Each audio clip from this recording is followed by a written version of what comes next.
Hindi naman napipigil si Senator Amy sa kanyang mga gusto. At siguro mas maganda po na malaman niya kasi ang pinag-usapan dito ay mga farmers. Since 2019 po, 2019 pa, during the 2019 SEA Games, nagkaroon na po ng tinatawag nating buildable areas. Ito po ay allocated na since 2019. So, sa lugar na ito ay dapat wala ng farmers dahil ito po nga ay na-approve na bilang buildable zones.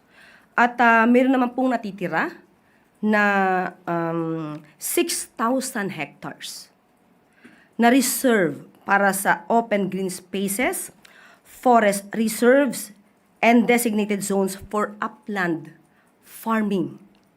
So, maliit lang po ang mauokupan nito. 3,500 hectares ang kabuuan ng buildable zones.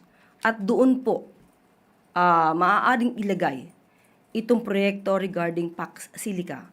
So, hindi po makaka-apekto to sa ating mga farmers. Follow-up po.